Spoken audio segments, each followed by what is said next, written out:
Bienvenue sur Top Invest, la chaîne des top d'investissement. Ici, on parle essentiellement d'entreprises de qualité. Avons-nous une opportunité d'investissement sur CrowdStrike? C'est la question à laquelle on va essayer de répondre en se basant sur les états financiers de la compagnie. Je rappelle que ceci représente uniquement mon point de vue et non un conseil d'investissement. Et comme d'habitude, je me réserve le droit de me tromper. C'est une demande spéciale d'un abonné Top Premium. Je rappelle que le lien vers le service Top Premium est dans la description de la vidéo. Et nous avons encore ici des places pour la promotion concernant ici les formations thématiques plus le service Top Premium ici. Ok, je vous laisse aller voir ça dans la description de la vidéo. Donc, ici, pour CrowdStrike, on en a déjà parlé il y a quelques mois. Je pense ici, il y a plus d'un an ici aujourd'hui. Alors, je me souviens ici, voilà, je pensais même pas ce que j'avais raconté à ce niveau-là, mais bon, là, c'était une compagnie de croissance à cette période-là, et comme je l'ai toujours dit ici, acheter une compagnie de croissance à un prix qui n'implique pas la croissance. Également, il faut toujours aller regarder si l'entreprise actuellement s'autofinance. Donc, on va essayer de voir ça ici aujourd'hui. Donc, je prends premièrement le revenu, juste pour histoire de vous montrer ça rapidement. On a une croissance des revenus, tant mieux, ok? Maintenant, c'est une compagnie ici qui est dans le domaine de la cybersécurité, mais également qui vend à peu près un logiciel. Donc, ça dit que c'est un SaaS, c'est-à-dire que c'est un modèle par abonnement ici. Et ici, qui dit modèle par abonnement, ce sont des revenus à peu près récurrents. Ok. Également, je pense que si le logiciel est assez performant, ça crée également une habitude au niveau des clients. Donc, c'est à peu près, voilà, ça peut être un logiciel ici. Enfin, quand je dis ça peut être un logiciel, ça peut être un produit ici qui a de l'avenir. Et vous savez que tout ce qui concerne la cybersécurité ici, ça va aller, enfin, c'est un secteur d'activité qui est de plus en plus en croissance. Ok, donc on a énormément d'entreprises dans ce segment-là. Donc il faut aller regarder qu'est-ce qu'elle fait précisément, parce que quand on dit cybersécurité, voilà, c'est un terme générique ici, ok? Donc, il y a des particularités dans la cybersécurité. Donc, CrowdStrike, ok? En termes de marge brute, vous constatez qu'on a des marges brutes de 73%. Donc, ici, je vous disais qu'une entreprise qui a des marges brutes de 73%, surtout dans ce domaine, il sera très difficile qu'elle ait des bénéfices nets inférieurs à 10 ou 15% par là. Mais quand vous allez regarder cette compagnie ici du point de vue bénéfice net, qu'est-ce que vous allez constater? Ces bénéfices nets-là sont négatifs. Vous les voyez, attendez, je vais les mettre comme ça. Ils sont négatifs. Donc, elle ne gagne pas d'argent. D'accord? Elle ne gagne pas d'argent du point de vue bénéfice net. Quand on regarde du point de vue free cash flow, qu'est-ce qui se passe? On constate que c'est plutôt positif. Pourquoi? Je vous l'ai montré sur la dernière vidéo. Je vais encore le faire parce que ça ne me dérange pas du tout. Comme je vous l'ai toujours dit, étudier une entreprise, ça ne veut pas juste dire regarder des chiffres. C'est dire quoi? Le free cash flow est croissant. Il faut toujours regarder la particularité de ces chiffres-là. D'accord? C'est pour ça qu'on lit les rapports financiers. Donc, quand on tape CrowdStrike Holding, on va sur Investor. Ok, on va vérifier ça. Et puis d'ailleurs, j'essaie de vérifier ça si je peux avoir l'information sur Coifin. Où est-ce qu'on peut avoir ça? Ok, Financial Testament. Je cherche ici le Cash Flow Testament. Ok, voilà. Donc, Cash Flow Testament, on regarde ça. Donc, Cash from Operation. Voilà. Vous remarquez ça? Ça, c'est ce qu'on appelle le Stock-Based Compensation. Donc, je vais le mettre ici sur les 12 derniers mois. Ça sera plus facile. OK? Donc, on vous dit ici que le cash flow opérationnel, d'accord, est de l'ordre à peu près ici, on peut comparer, on peut l'avoir ici. C'est de l'ordre à peu près de 1 milliard sur les 12 derniers mois. OK? Dans ce 1 milliard, le net income contribue à moins 0,2, donc moins 200 millions. Donc, ça dit qu'on a des net income négatifs. On a la dépréciation ici, amortissement, plus 100 millions, mais attention, 100 millions, la dépréciation amortissement ici va généralement dans la dépense en capital. Vous avez le stock-based compensation. Ça veut dire quoi? Ça veut dire absolument que l'entreprise paye les employés avec quoi? Avec des actions. C'est bien si elle rachète ses actions derrière. OK? Donc, déjà, ça veut dire que ce 600 millions-ci, il doit s'annuler. D'accord? Enfin, quand je dis qu'il doit s'annuler, techniquement, c'est pas du cash. On a économisé en termes de dépenses, de frais de personnel ici, de salaire, mais derrière, on a émis de nouvelles actions. Donc, on s'est fait diluer. OK? Et ça, vous n'allez pas le remarquer si l'entreprise rachète ses actions derrière. Et ça, on va aller vérifier si elle a l'habitude d'acheter ses actions. Donc, vous remarquez ici que on a ce stock-based compensation ici, qui est à peu près de 600, au niveau de 600 millions. On a également ce niveau-ci, à peu près de 700 millions ici, change in earned revenue. Donc, ici, ça doit être les revenus ici qui n'ont pas été, enfin, techniquement, ça peut être dû à des avances. Or, on peut avancer de l'argent, mais sur des revenus, mais tant qu'on n'a pas encore consommé le produit en question, techniquement, cet argent, on l'a pas encore réellement gagné. D'accord? Donc, c'est ce que je me dis quand je vois ça. Mais ça, déjà, Je n'aime pas ce genre d'informations-ci, d'accord? Ça me montre qu'il n'y a pas de véritable free cash flow ici. Mais je peux encore aller vérifier ça au niveau des rapports financiers en eux-mêmes. Donc, je prends ça. Bon, le SEC filing ici, ça sera difficile. Donc, on va prendre le 8K ici, le 10Q. Voilà, où est-ce qu'il est? Current report. Non, on va passer au deuxième ici. 10Q. OK. Donc, je prends ce 10Q là. OK. On va vérifier ça ici. Donc, on va sur le cash flow testament. Ici, sur le dernier trimestre, j'espère que vous voyez à peu près, donc c'est assez grand ici, on a 300 millions, d'accord, ici, et dans ce 300 millions, on a un impact positif des stock-based compensation à 130 millions. Moi, je vous ai dit ici que c'est une dépense pour moi, c'est-à-dire que 130 moins ça fait 170 millions, d'accord. Il reste encore quoi? Qu'est-ce qu'on a pris en supplément? Cette partie-ci, account receivable, donc c'est-à-dire ici que les, comment on appelle ça, comment on appelle account receivable? Oh, c'est ici, ce sont les... Oh, le nom m'échappe. De toute façon, je peux aller regarder ça ici. OK. Donc, ici, je pense que c'est de l'argent qu'on a... C'est l'argent qu'on a récupéré ici chez nos clients. Donc, c'était des ventes à crédit ici qu'on a récupéré. D'accord. Receivable. OK. En français. Qu'est-ce que ça veut dire?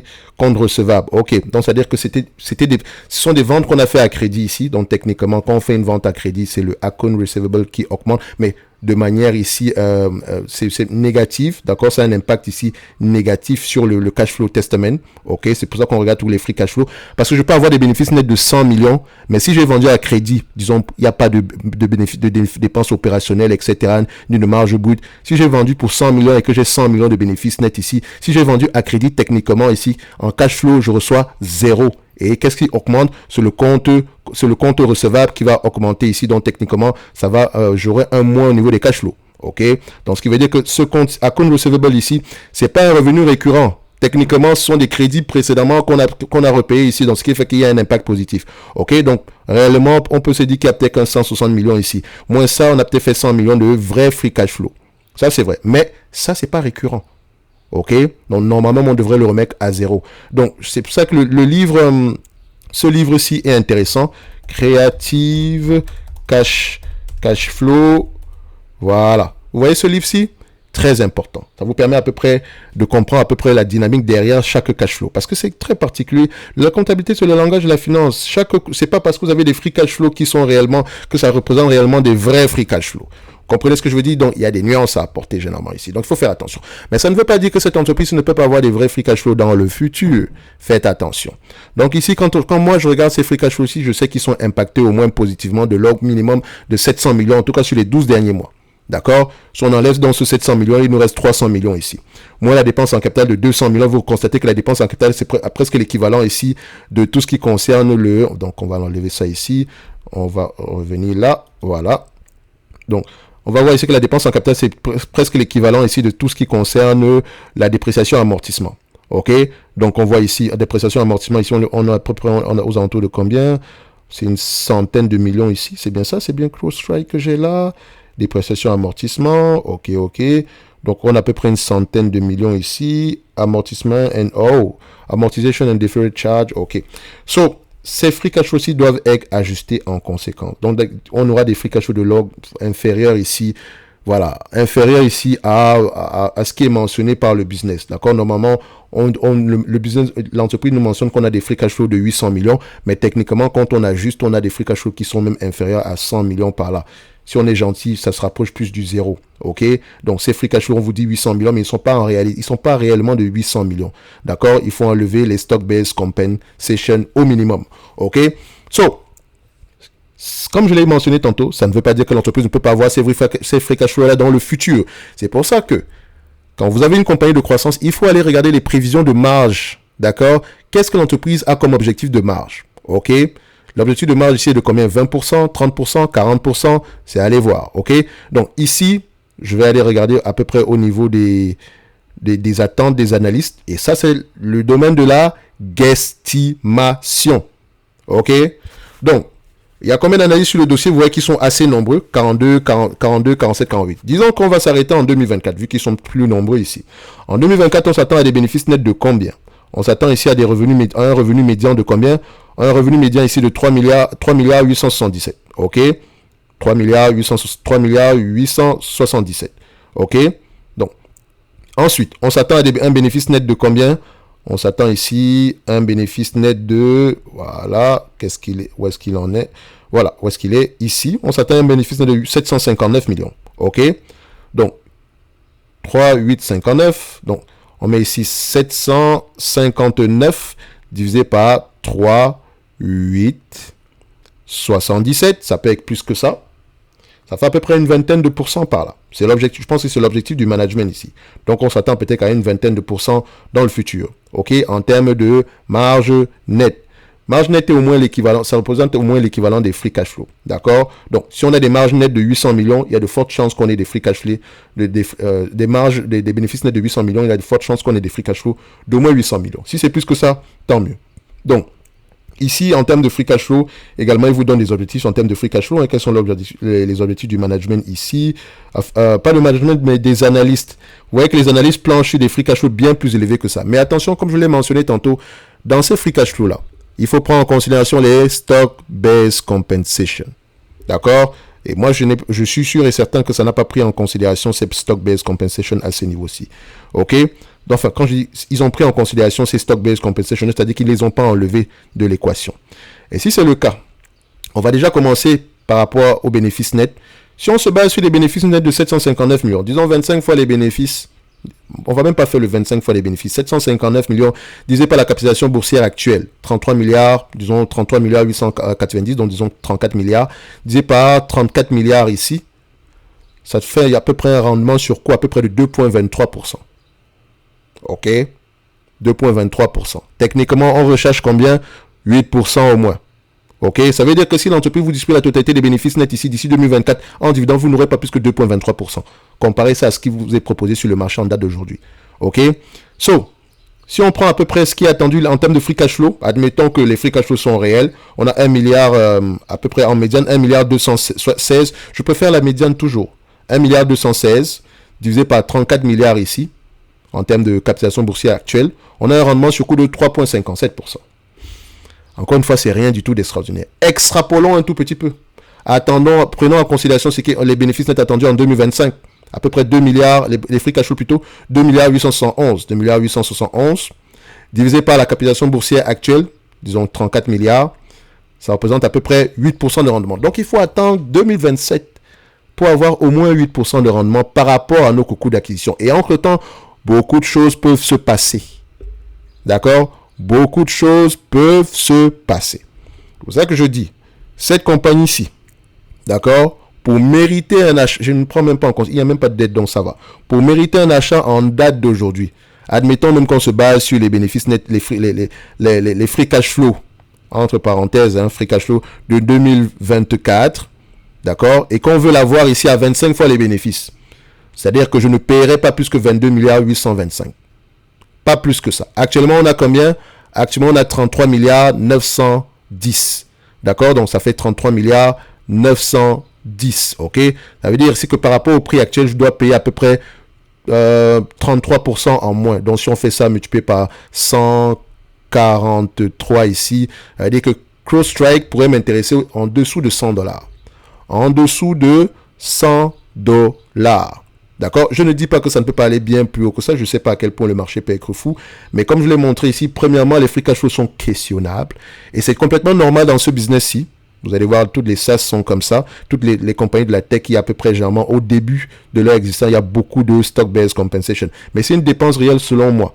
Tout simplement parce que vous allez voir ici que le nombre d'actions aura tendance à augmenter. Peut-être que vous ne le voyez pas comme ça, mais si je le mets à peu près trimestriellement, si je le mets comme ça, vous voyez qu'il y a une évolution à chaque fois. D'accord? Ça, on n'aime pas. D'accord? Entre 234 millions d'actions et à peu près 240 millions d'actions, on a à peu près émis 6 millions d'actions supplémentaires. OK? Donc, si on a émis 6 millions d'actions supplémentaires, admettons, au prix moyen de $100 par là, d'accord? Ça fait à peu près 600 millions de dilution en plus. OK? Donc, il faut faire attention ici. Il faut faire attention. attention. C'est bien, en termes de business model, le business model peut avoir du sens, mais le prix n'est peut-être pas intéressant. Ça, ce n'est que mon avis et je peux également me tromper. Donc, comme je l'ai mentionné tantôt, aux alentours d'une centaine de dollars, ça pourrait être assez intéressant par rapport aux bénéfices nets attendus en 2023, sur les prévisions, bien sûr, en se basant sur les free cash flow plutôt, les prévisions de free cash flow. Ce n'est qu'un avis ici. Comme je le répète encore une fois, je peux me tromper. Donc, je préfère généralement laisser ce genre d'entreprise s'y mûrir. Tôt ou tard, une compagnie de croissance vous donnera un prix un prix d'acquisition qui n'implique pas la croissance. Ça arrive toujours. C'est même pas quelque chose où on va sourciller un tout petit peu. Il y aura toujours un prix. Qui n'impliquera pas la croissance. OK? Donc, moi, je dis ici, à 25 fois les bénéfices des 12 derniers mois ici, ça pourrait être assez intéressant. Bon, enfin, si on prend en considération, si j'ai l'information par rapport aux 12 prochains mois également, ça pourrait être assez intéressant. Mais ici, je pense qu'au prix actuel, voilà, c'est assez élevé pour moi. OK? So, maintenant, si cette compagnie vous intéresse néanmoins, parce que ça reste une belle entreprise, lisez les rapports financiers, regardez la taille du marché. D'accord, c'est important de regarder la taille du marché et différents compétiteurs parce que la croissance peut être très élevée pendant très longtemps. On peut avoir 2 milliards ici alors qu'on s'attaque à un marché de 30 milliards. Je l'ai toujours répété ici, ça représente, je dis toujours à peu près la même chose. Ok, c'est un segment en croissance, mais moi j'aime la protection également. Et ceci n'est que mon avis, j'ai un biais par rapport à ça. Ça ne veut pas dire que je ne peux pas me tromper, mais je vous dis que clairement ici, il suffit juste que les guidance ne soient pas respectés ou bien qu'elles ratent à peu près la cible des analystes. Même si ce sont les analystes qui ratent généralement la cible, c'est pas le contraire, vous allez vous rendre compte que le prix peut subitement baisser. Vous pouvez également l'évaluer par rapport à la valeur d'entreprise sur le revenu. Mais pour ça, prenez par exemple une entreprise qui est déjà assez mature dans le domaine. Par exemple, si je veux prendre un enterprise value sur le revenu, disons que il faut prendre à peu près une entreprise qui non seulement a à peu près le même business model, disons qu'on va prendre Adobe, qui était sous-évalué il y a quelques temps ici. D'accord? Du point de vue... voilà, d'entreprise sur le revenu. Disons qu'on va prendre à peu près la médiane pour Adobe. La médiane pour Adobe sur les 3 dernières, sur toute la période qu'on a sur Adobe présentement ici, on avait à peu près aux alentours de, je vais déjà fermer ça. Voilà, donc Adobe est coté en bourse depuis combien de temps? Voilà, je mets ça là. OK. 2019 seulement? Est-ce que c'est vrai? C'est pas plus vieux que ça, Adobe? Oui, il me semble. Ouais, c'est plus vieux que ça. Voilà. Donc, Adobe ici, il me semble qu'on a à peu près la moyenne à peu près à 6,6 fois les bénéfices. Encore, ok. Donc, on va peut-être exagérer ici, disons 7 fois les bénéfices. Ok. Donc, quand je vais prendre ici la compagnie qu'on a 7 fois les revenus plutôt. Si je prends maintenant la compagnie CrowdStrike. D'accord. CrowdStrike. Non, excusez-moi, j'avais déjà le truc en question. Dans le revenu. Ok, revenu ici, total revenu, qu'est-ce qu'on a présentement? On a à peu près 2 milliards 400, 2 milliards 450, multiplié par, disons, les revenus attendus pour l'année prochaine. Admettons, on extrapole un tout petit peu vu qu'on prend les prévisions ici. Donc, actual consensus. Donc, on dit ici que le revenu attendu l'année prochaine, donc, enfin, cette fin d'année, c'est 3 milliards. Je vais mettre 3 milliards ici pour faire simple. 3 milliards, 23 milliards. Multiplié ici par 7 fois les bénéfices, 7 fois les revenus plutôt. On est déjà à 21 milliards. Plus la dette nette, moins la dette nette ou bien plus le cash net. On a du cash net ici de l'ordre à peu près de 2 milliards par là. Donc vous voyez qu'on va tomber à peu près à une valorisation ici, dépendamment du nombre d'actions qu'on a présentement. Et on avait vu ici qu'on a combien en termes de nombre d'actions en date d'aujourd'hui. Donc le nombre d'actions actuelles qui aura tendance également à évoluer. On a à peu près combien? 240.6. Donc disons 241 divisé par 241. Aux alentours de 95, 96, vous voyez? En prenant la valeur d'entreprise sur le revenu, on revient à peu près à la même chose. OK? So, ceci n'est que mon avis et non un conseil d'investissement. Et comme d'habitude, je me réserve le droit de me tromper. N'oubliez pas le lien dans la description de la vidéo. Vous avez le service Top Premium et on se dit à bientôt. Merci.